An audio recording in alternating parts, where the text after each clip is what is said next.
Hollywood. The very name conjures images of glitz, glamour, and an endless parade of beautiful faces. From towering billboards to the silver screen, Tinseltown has promised the world fame and fortune. At a price.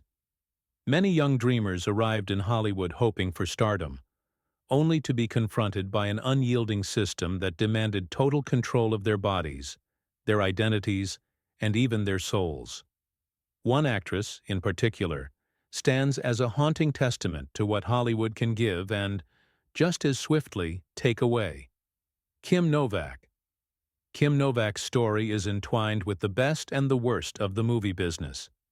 She was, for a few bright years, the biggest box office draw in America, a star whose name alone could outsell Hollywood's legends.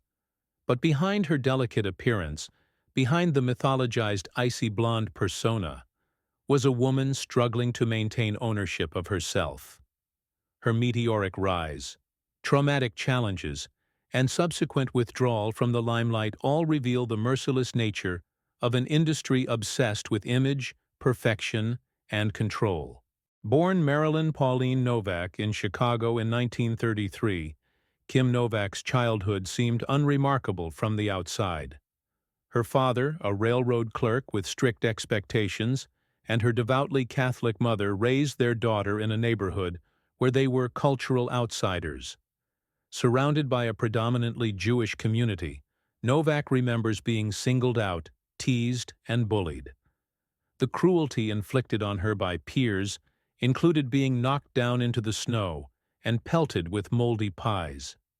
These events would mark her deeply, sowing the seeds of a profound insecurity that would trail her into adulthood. But childhood bullying was only the beginning. As a teenager, Novak endured a violent sexual assault, an event she seldom spoke about publicly. Years later, she would reflect that she believed she had inherited mental illness from her father, but she also recognized that this horrific assault exacerbated her psychological struggles. It was a secret she kept from her parents, a deeply buried trauma that formed a quiet part of her foundation in life. Despite these hardships, Novak possessed an artistic spark. She earned scholarships to the prestigious School of the Art Institute of Chicago, where she hoped to develop her passion for painting and drawing. Yet her mother, concerned by her daughter's reclusive nature, pushed her to join a local youth organization called the Fair Teen Club. It was there that others first took notice of Novak's beauty, encouraging her to explore modeling. Soon she was winning local pageants and being recognized for her grace and photogenic presence, a precursor to the dramatic changes that lay ahead. In the summer of 1953, Novak's life took a fateful turn. She traveled across the country promoting Thor refrigerators, an unglamorous gig that involved opening fridge doors with a theatrical flourish while crooning a jingle about, "There's no business like Thor business." The job was meant to be a temporary summer gig, but fate often has different plans. When the promotional tour ended in California, Novak's traveling companion suggested a last-minute adventure, a visit to the Beverly Hills Hotel for a late-night swim. The allure of that iconic pink facade and its shimmering pool proved irresistible. Novak never returned to Chicago. She stayed in Los Angeles and signed with a local modeling agency despite being initially told she was 25 pounds overweight. In an unexpected stroke of luck, she landed a job as an extra in the film The French Line, starring Jane Russell. Russell's more voluptuous figure meant they needed background dancers who were similarly curvy, and Novak fit the bill. During production, an agent, Whit Millick, noticed her. He informed Novak that if she slimmed down, she could potentially earn serious money in the movies. With no burning ambition to become a star, she still saw Hollywood as a temporary detour. Novak hesitantly followed his advice. She lost some weight, agreed to a screen test, and caught the attention of Columbia Pictures. At the time, the industry was reeling from Rita Hayworth's refusal to continue working for Columbia. The studio needed a new leading lady, and in Kim Novak they saw the perfect candidate to fill that void. Unaware of the unstoppable storm she was stepping into, Novak signed a contract with Columbia in 1953, becoming one of the last stars created and molded under the old, unyielding Hollywood studio system. If Hollywood was a kingdom, then Harry Cohn, the head of Columbia Pictures, ruled with an iron fist. Infamous for his temper and obsession with controlling every aspect of his stars' lives, Cohn wasted no time imposing demands on his new discovery. First, Novak had to change her name. There was already one Marilyn in Hollywood, Marilyn Monroe. Cohn suggested Kit Marlowe, but Novak refused. She insisted on keeping her family name, already an audacious act of defiance, in an era where rising stars typically complied with every studio directive. But name changes were only part of the transformation Cohn enforced. Novak's hair was bleached platinum blonde. Her teeth were capped. Her wardrobe was redesigned. He belittled her heritage with slurs like, "that fat Polak," mocking her relentlessly about her weight and looks. While his cruelty fueled her insecurities, Novak's popularity soared. She was marketed as a mix of Rita Hayworth's sultry appeal and Marilyn Monroe's playful sexuality. Behind the scenes, though, Novak's anxiety grew. She felt objectified and was plagued by the fear that her hair, her makeup, and her very demeanor weren't meeting the standards set by Cohn. She would hide away in her trailer, dreading scrutiny. Even as she watched her star rise, earning roles alongside Frank Sinatra, William Holden, and other A-listers, she struggled to maintain a sense of self. The tension between conformity and autonomy became a defining feature of her life and career. By 1957, Kim Novak was at the pinnacle of success. She had starred in Picnic, The Man with the Golden Arm, and Pal Joey, outperforming established legends like John Wayne and Doris Day at the box office. But her most memorable role came when she agreed to star in Alfred Hitchcock's Vertigo, a film that would eventually be hailed as one of the greatest in cinematic history. In Vertigo, Novak portrayed two women, the ethereal, mysterious Madeleine Elster and the down-to-earth Judy Barton. James Stewart's character becomes obsessed with Madeleine, and after her apparent demise, he attempts to transform Judy into the same glamorous blonde he mourns. Novak's dual performance laid bare the psychological toll of being reinvented for someone else's desires. The parallels to her own life did not go unnoticed. Years later, Novak admitted that she found the script profoundly resonant. Judy's desperation to become Madeleine mirrored her own struggles to embody the Hollywood ideal. Every contour of her face, every inch of her body, manipulated and scrutinized. "If I become her, will you love me?" was both Judy's plea in the film and Novak's silent fear under the studio system. Initially, Vertigo failed to resonate with 1950s audiences. Critics were lukewarm, and the box office returns fell short of expectations. Novak herself was disappointed. She had connected so deeply with the film's central conflict, only to watch the public greet it with indifference. However, time was kind to Vertigo. Decades later, it would be lauded as a masterpiece, both for Hitchcock's visionary storytelling and Novak's haunting, layered performance. During the late 1950s, while Novak was filming Vertigo, a personal storyline brewed that would come close to destroying her career altogether. At a party hosted by Tony Curtis and Janet Leigh, she met Sammy Davis Jr. Davis was already a respected entertainer, but still on the cusp of mainstream movie stardom. From the moment they spoke, they felt a profound connection. Both had battled prejudice and the pressures of the entertainment industry. Yet in a deeply segregated Hollywood, their relationship was explosive. Harry Cohn, with his iron grip on Novak's image, was livid when he learned of her interest in Davis. He believed an interracial relationship could wreak havoc on Novak's carefully crafted public persona and jeopardize profits from her films. Media gossip quickly spiraled out of control, and Cohn took desperate measures. According to reports, Cohn enlisted mobsters to intimidate Davis into ending the affair. Sammy Davis Jr. himself had connections with powerful figures who, in turn, shielded him. Ultimately, a deal was struck. Davis was coerced into a sham marriage with a chorus girl, lasting a single year, and intended solely to extinguish the scandal. Novak, meanwhile, found herself publicly scrutinized and privately heartbroken. When Cohn died just 2 months later, his wife blamed the stress of the Novak-Davis affair for his fatal heart attack. In the aftermath of the scandal, Novak's career began to stall. She continued acting, but the roles she received never seemed to match the layered complexity she longed to portray. A series of box office disappointments followed, and Novak became disillusioned with Hollywood's narrow expectations for women, particularly aging actresses. Her personal life was equally tumultuous. Novak moved to Big Sur, seeking refuge in its rugged coastlines and natural beauty. But disasters seemed to follow. A fire destroyed many of her cherished possessions, and soon after, a mudslide ravaged her home.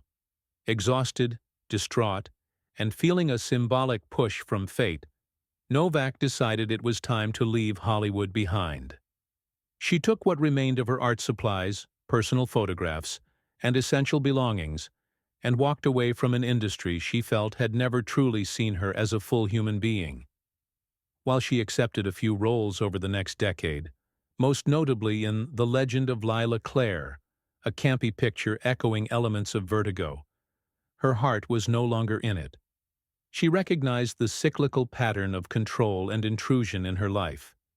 The studio system, the tabloid press, the paparazzi lurking outside her window in Big Sur.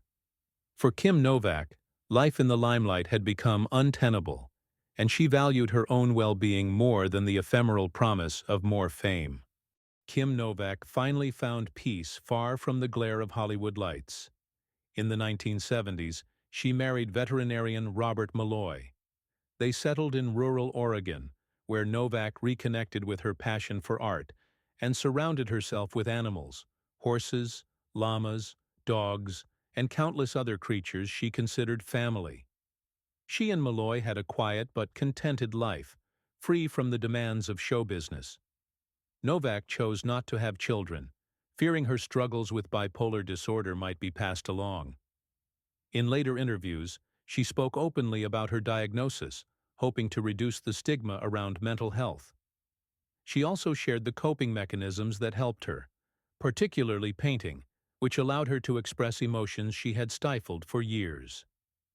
Reflecting on her decision to leave Hollywood, Novak explained that she took it as a sign when the mudslide destroyed her home in Big Sur. She did not want to wait until she was too old or too irrelevant in the eyes of Hollywood executives, nor did she want to subject herself to an industry that measured her worth solely by her physical appearance. Oregon offered a sanctuary, a place to rediscover who she was without the artifice of studios and publicity machines. For decades, Kim Novak lived quietly, largely removed from public view. In 2014, however, she made a brief return to the spotlight at the 86th Academy Awards, presenting the Oscars for Best Animated Feature and Best Animated Short, alongside Matthew McConaughey. A storm of social media and tabloid commentary erupted almost immediately, targeting Novak's altered appearance. At 81 years old, Novak had chosen to undergo facial procedures involving fat injections, an ill-advised decision that left her features looking swollen.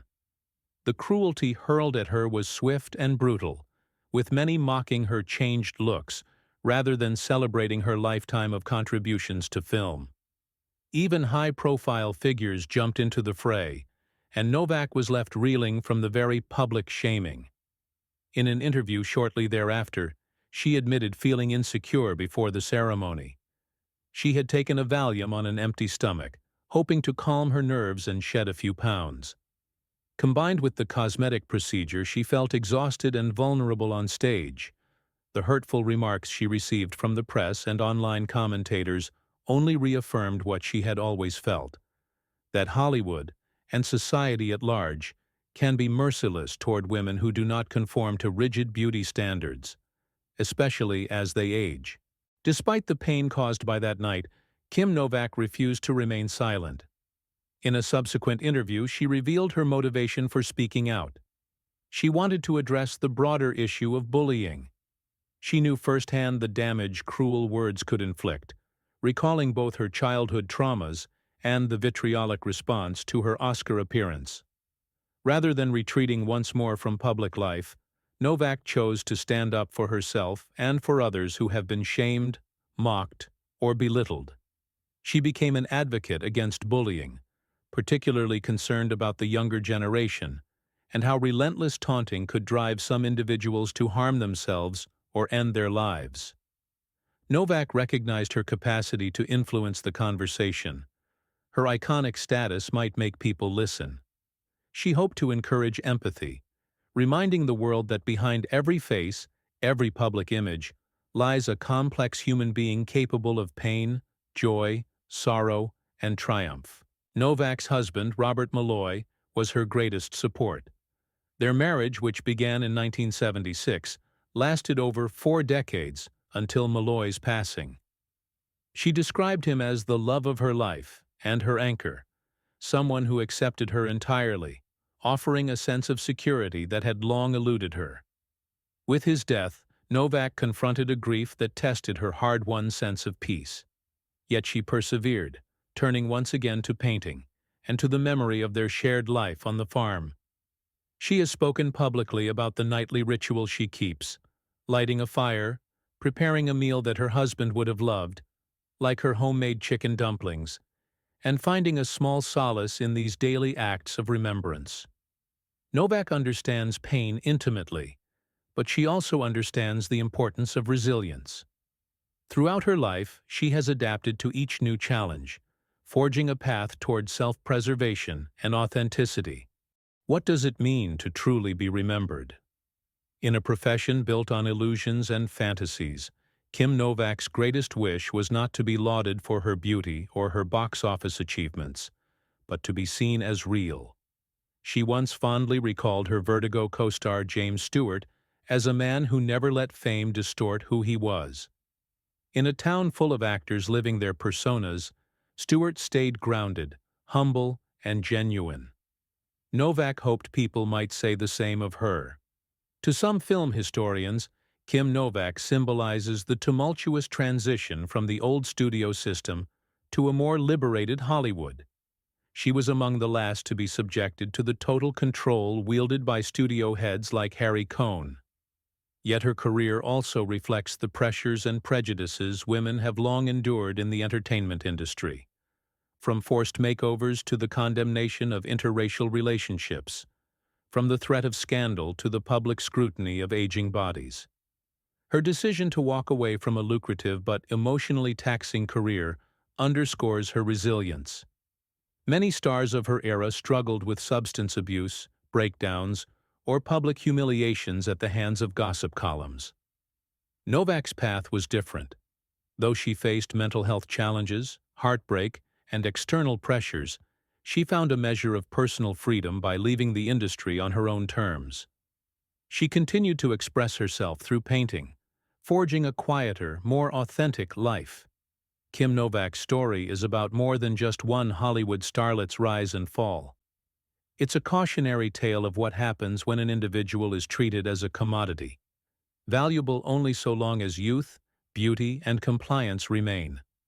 It also illuminates the destructive capacity of a system built on illusions, where public personas mask complicated realities and personal traumas remain hidden behind glamorous smiles. At the same time, Novak's journey is one of defiance and courage. She fought to maintain her name, insisted on certain freedoms in her career, and, when the pain outweighed the rewards, she chose to leave. In doing so, she preserved a part of herself that might have otherwise been lost. She weathered the brutality of public judgment more than once, first as a young woman in the 1950s, and, astonishingly, again in her 80s when a new generation's social media commentary proved equally ruthless. Yet Novak did not remain silent.